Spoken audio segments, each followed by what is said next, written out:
Le 8 novembre 1942, tout bascule.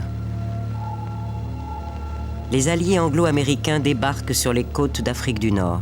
Première étape dans l'offensive contre les puissances de l'Axe.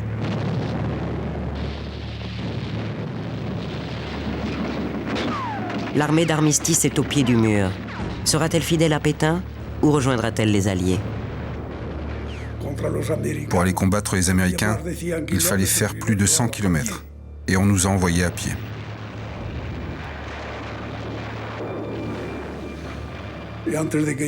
Avant d'arriver au front, tout était déjà fini. Aussi bref que meurtriers, ces affrontements provoquent 2000 morts. Mais l'armée d'armistice bascule enfin du côté des Alliés. Nos officiers ont fait volte-face du jour au lendemain. Parce qu'ils étaient tous pour Pétain.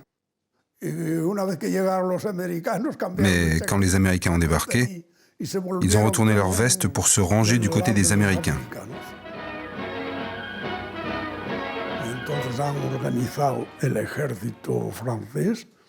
Alors l'armée française a été réorganisée pour s'unir aux Américains et combattre les Allemands.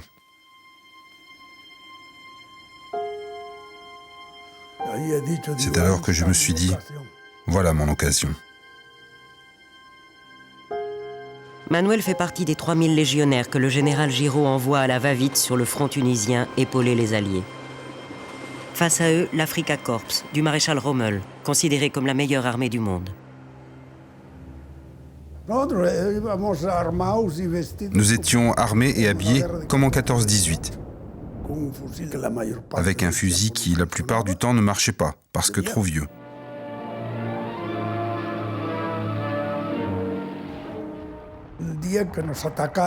Le jour où on a été attaqué par les parachutistes de Rommel, les officiers criaient « À la baïonnette! À la baïonnette! La baïonnette au canon !» Là, oui. Là, je me suis vengé. C'était du corps à corps. Je n'avais jamais vu ça. Des gens transpercés par des baïonnettes.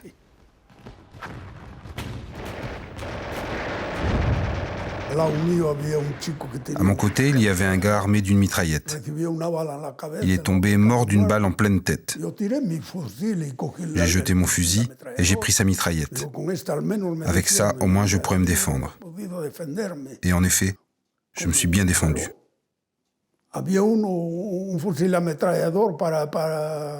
Mais il n'y avait qu'un fusil mitrailleur pour 20 soldats.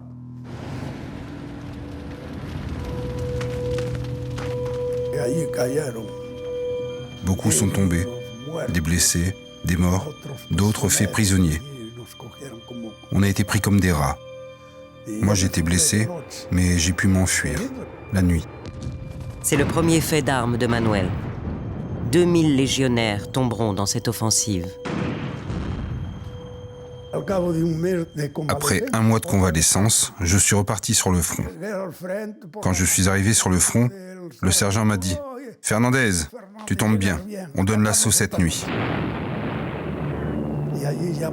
Là a débuté l'attaque finale, jusqu'à la capitulation totale des Allemands.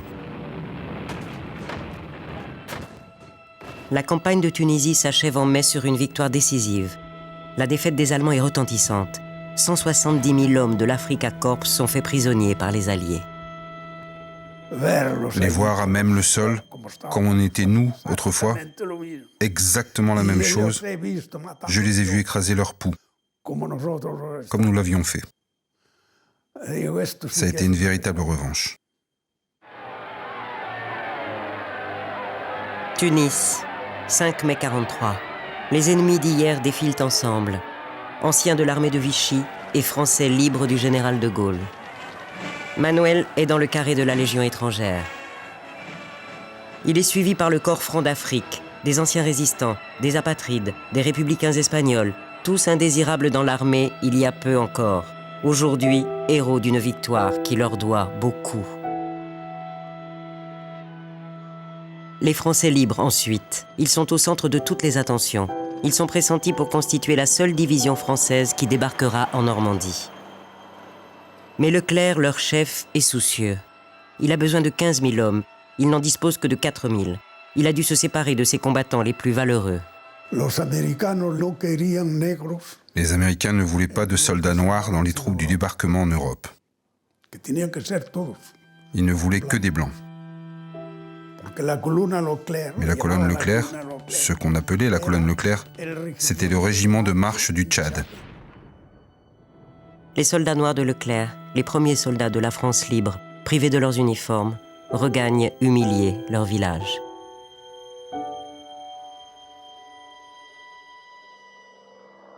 Mai 43. De Gaulle arrive de Londres. Qui prendra le commandement de l'armée de libération? De Gaulle ou le général Giraud à la tête de l'ex-armée vichiste d'Afrique? Je voulais combattre aux côtés de Leclerc, tu comprends? Je l'avais toujours voulu, car pour moi, De Gaulle était un homme qui n'avait jamais accepté le compromis avec les Allemands. Il n'avait pas accepté, comme moi, qui n'avait pas accepté Franco. Les idées de Gaulle, à l'époque, correspondaient plus avec les nôtres que celles des autres officiers qui avaient suivi Pétain. Les officiers de la Légion, ils nous considéraient comme des rouges, des révolutionnaires, des rebelles. Par exemple, nous avions des gradés qui nous disaient « Ici, t'es pas en Espagne. Ici, on ne vient pas faire la révolution. » Il fallait se taire. Tandis que les officiers de Gaulle, c'était le contraire. Tu as fait la guerre d'Espagne? Oui, bravo. Des deux côtés de la nouvelle armée française, c'est la course au recrutement.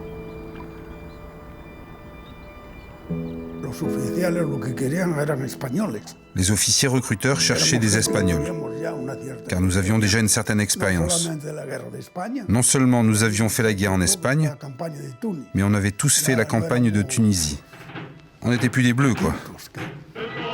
Manuel Fernandez, Luis Royo et beaucoup d'autres Espagnols de la Légion et des corps francs n'hésitent pas. Ils désertent les rangs de leur compagnie, jusque-là sous l'autorité du général Giraud, et rejoignent le général Leclerc sur les plages algériennes. À nouveau, ensemble, les anciens républicains espagnols retrouvent l'esprit de 36.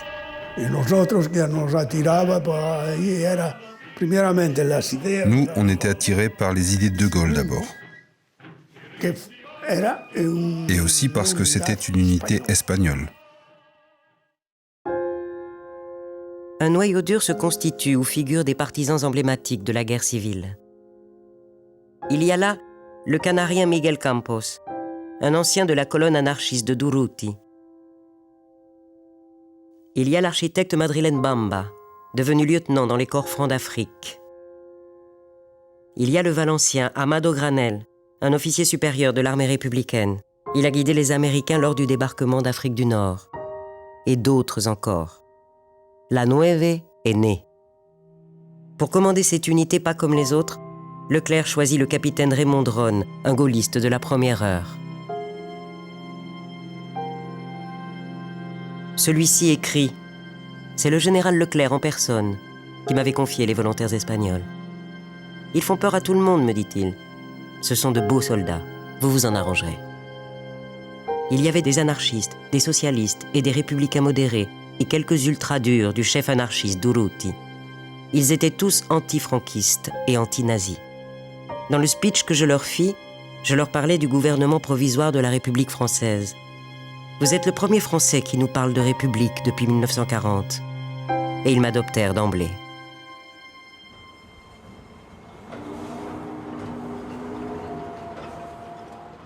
Armes lourdes, camions, chars, véhicules blindés, des milliers de tonnes d'équipements américains sont acheminés sur les plages marocaines pour la 2e division blindée de Leclerc. La Nueve allait tous les jours à Casablanca chercher notre équipement. On vidait les caisses qui arrivaient des bateaux, on montait le matériel, enfin, tout ce qu'il y avait à faire. Quand les Américains sont arrivés, ils ont tout apporté. On allait enfin combattre à armes égales avec les Allemands. Avec ce matériel, on les aura. La Nueve est un orchestre avec de bons musiciens et avec de bons instruments, disait Fabregas. Il ajoutait « Si nous avions eu ça en Espagne ». À un moment, Granel, qui s'activait partout, a dit « on pourrait baptiser nos blindés ». Les autres lui ont répondu « d'accord, on va leur donner les noms des batailles de la guerre d'Espagne ». C'est ainsi qu'il y eut Brunette, Guernica, Madrid, l'Èbre et Don Quichotte. Avril 1944, les 15 000 combattants de la 2e DB embarquent à Casablanca. C'est une armée atypique, les volontaires étrangers y sont nombreux. Des Espagnols, des Grecs, des Italiens, des Polonais, des Latino-Américains. Comme l'a dit Manuel, ces hommes ne défendaient pas un drapeau, mais un idéal. Ils voguent vers l'Angleterre, ultime escale avant le débarquement en France. Je garde un souvenir incroyable de l'Angleterre. Ça ne peut pas être mieux. Nous avons vécu 3 mois là-bas. Tout le monde, les femmes, les hommes, tous étaient attentifs à nous. C'était fantastique. Il y avait les bals du samedi soir et du dimanche après-midi. Il y avait des clubs. On était affiliés à un club. On y allait tous. On s'amusait, on dansait.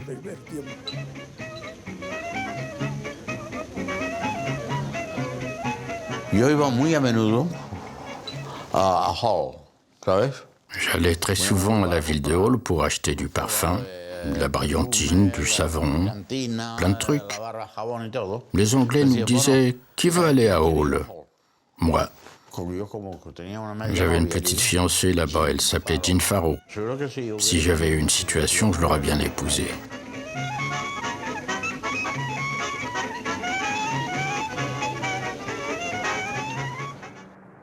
6 juin 1944. C'est d'Angleterre que Manuel, Luis Royo et leurs compagnons de la 2e DB assistent aux premières heures du jour le plus long. Je m'en souviens. La nuit du débarquement, le ciel anglais était noir d'avions. Je n'avais jamais vu une chose pareille. Nous le regardions, c'était une nuit claire. Les avions arrivaient de partout, se rassemblaient et passaient. Et nous, on se disait, qu'est-ce qu'ils vont ramasser, les Allemands? Ça n'a pas arrêté. Toute la nuit. 2 mois plus tard, le 4 août, c'est à leur tour de débarquer. Drone écrit « 4 août 1944 ». Les opérations de débarquement débutent à 8 heures. À 13 heures, nous touchons le sol de France aux environs de la plage de la Madeleine. Un moment d'émotion.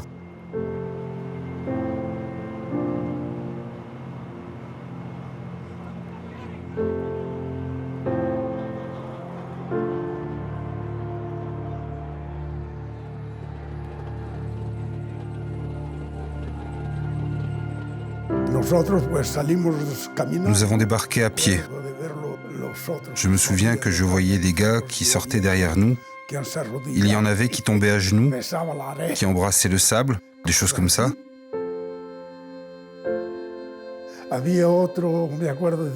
Je me souviens d'un groupe qui est arrivé. Ils se sont mis à jouer de l'accordéon. D'autres chantaient. En même temps, les Américains manœuvraient avec les véhicules amphibies. Ils débarquaient le matériel des bateaux. C'était énorme. Ça faisait peur.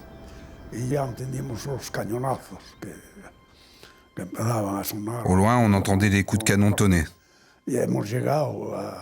Parce que quand on est arrivé, les Allemands étaient en pleine offensive. Depuis le 6 juin, les armées alliées rencontrent une forte résistance. 200 000 hommes de la Wehrmacht sont retranchés au sud de Caen. Ils empêchent la progression des Alliés.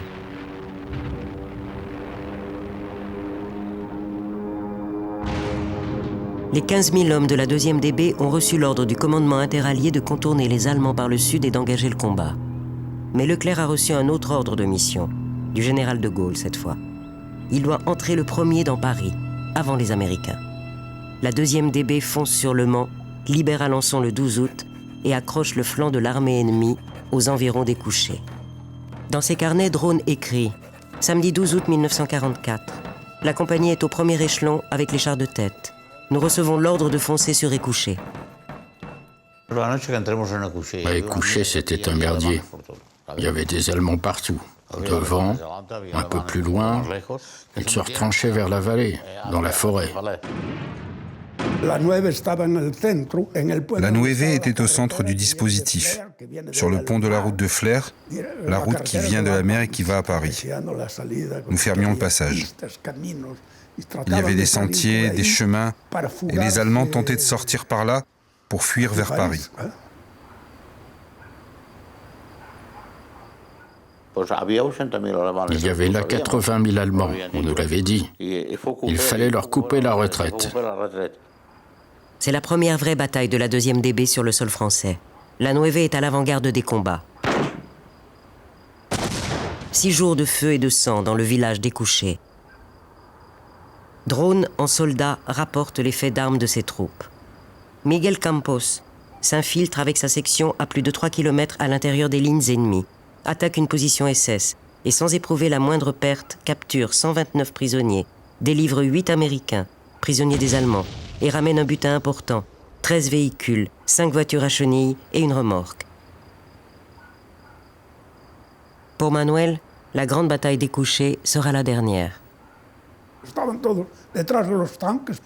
Nous étions à l'abri derrière les tanks et nous mangions un plat qu'une femme nous avait apporté. C'était de l'agneau aux haricots. Imaginez, ça faisait longtemps qu'on n'avait rien mangé de pareil. C'est alors que mon lieutenant arrive et me dit « T'es fou? Tu laisses ta mitrailleuse sans surveillance !» J'avais laissé la mitrailleuse un peu plus loin. Il n'y avait rien. L'un de nous voulait y aller, je lui ai dit « Laisse, j'y vais !» Et j'y suis allé avec la cuillère dans la main. Juste au moment où j'arrive à ma mitrailleuse, je vois une voiture qui essaie de passer. J'ai commencé à tirer et c'est là que j'ai reçu un coup de canon. Et là, ça a été la fin de mon aventure.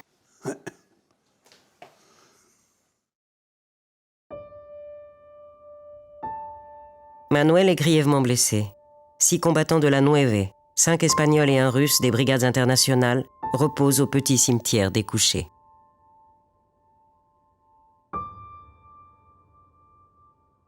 « 19 août, la bataille des Couchés est finie, mais la route de Paris n'est pas encore ouverte.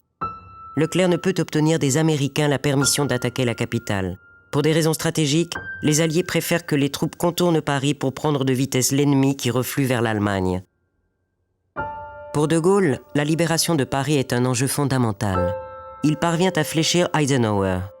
Le 23 août, la division Leclerc peut foncer sur Paris insurgé. Malgré quelques accrochages, les 4000 véhicules de la 2e DB parcourent 210 km dans une ambiance de liesse.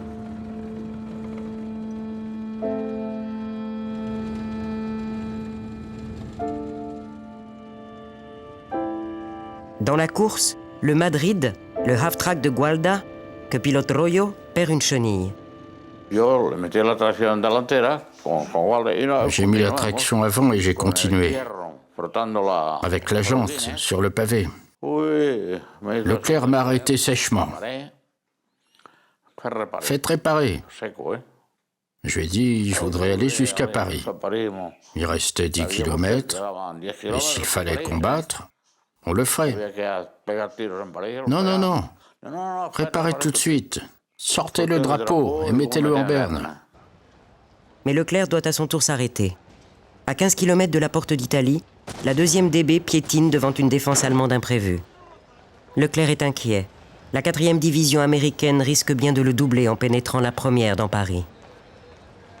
Dans la capitale, l'insurrection a commencé depuis le 19 août. 20 000 soldats allemands tiennent encore les points névralgiques. Les insurgés menés par les forces françaises de l'intérieur, principalement des communistes, ont pris la préfecture, l'hôtel de ville, les mairies d'arrondissement et les commissariats. Pour Leclerc, pas d'autre choix. La 2e DB doit passer à tout prix. Dans la soirée du 24, il tente son va-tout. À la croix de Berny, il trouve Drone. Le général me saisit par le bras. Drone, filez droit sur Paris. Entrez dans Paris. Prenez ce que vous trouverez. Faites vite. J'étais là quand Leclerc a donné l'ordre.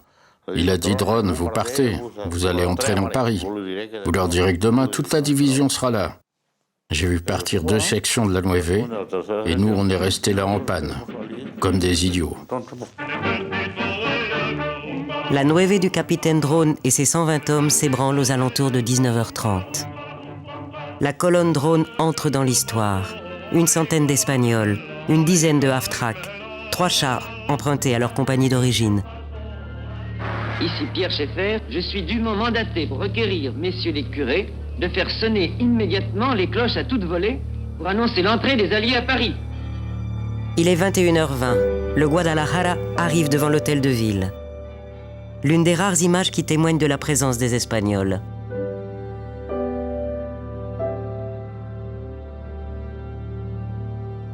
Une autre image. Le half-track Teruel. Sur le drapeau, on distingue les bandes horizontales de la bannière républicaine. Une autre archive exceptionnelle, un film sonore. Sans doute au matin du 25 août, le capitaine Drone donne ses ordres à son second, Amado Granel. Les archives. Alors, les archives, nous allons commencer par ici. Jusqu'à quel endroit de près? Alors, nous laissons la colonne ici. Alors, vous laissez la colonne ici. Alors, c'est ça votre commandement. Nous donnez votre officier adjoint 2 chars de ce côté. Amado Granel est à la droite de l'image. À gauche, on distingue le sergent Martin Bernal, un ex-torero. Paris arrache à ses 4 années de captivité. Libération! Paris est libéré.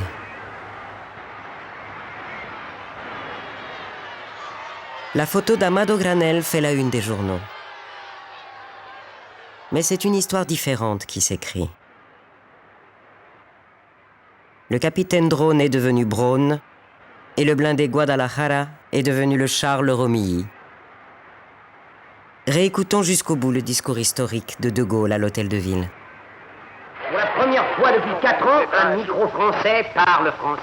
Paris, Paris outragé, Paris brisé, Paris martyrisé, mais Paris libéré, libéré par lui-même, libéré par son peuple avec le concours des armées de la France, avec l'appui et le concours de la France tout entière, c'est-à-dire de la France qui se bat, c'est-à-dire de la seule France, de la vraie France, de la France éternelle. Quelle place pouvait-il encore rester pour les républicains espagnols et les autres volontaires étrangers? La guerre n'est pas terminée pour autant. L'Europe attend sa libération. Les affrontements les plus rudes sont à venir. La Nueve y laisse un lourd tribut. 40 morts, 110 blessés entre Paris et les plaines d'Alsace. En mai 45, suprême revanche. Les derniers républicains espagnols de la Nueve montent à l'assaut du nid d'aigle d'Hitler. La longue marche pour la liberté va bientôt s'arrêter, plus tôt que prévu pour les républicains espagnols.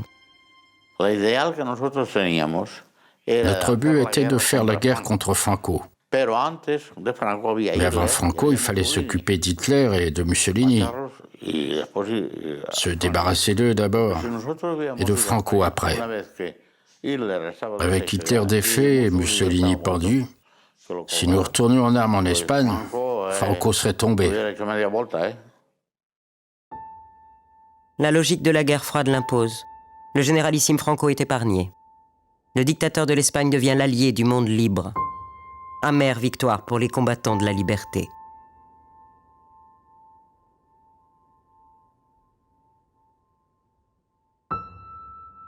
Nous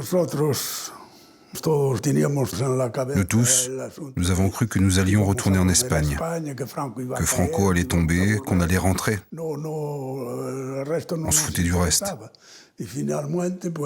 Finalement, la plupart des camarades sont morts sans revoir l'Espagne.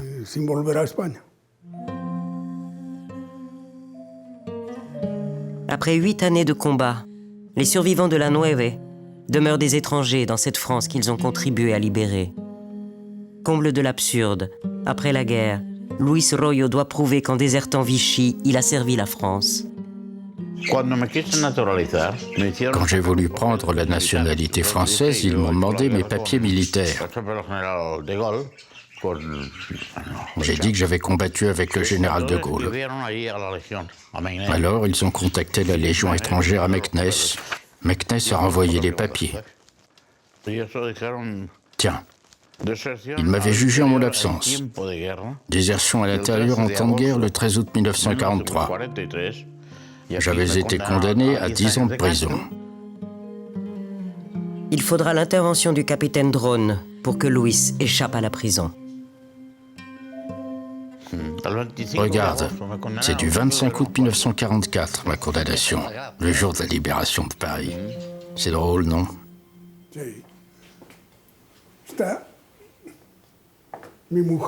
Ici, c'est ma femme, quand elle vivait ici, en fauteuil roulant. Ici, c'est la famille. Et là, c'est la photo du général Leclerc. Je l'ai toujours ici, avec moi.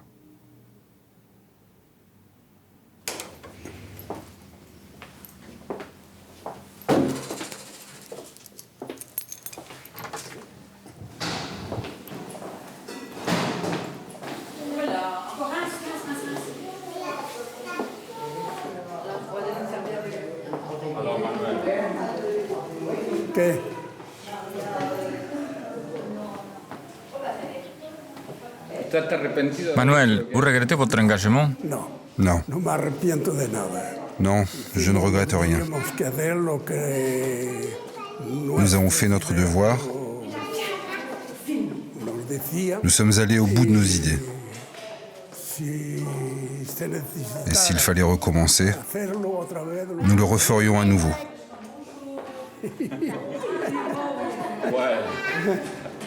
Adiós. Hasta la próxima. Hasta la próxima.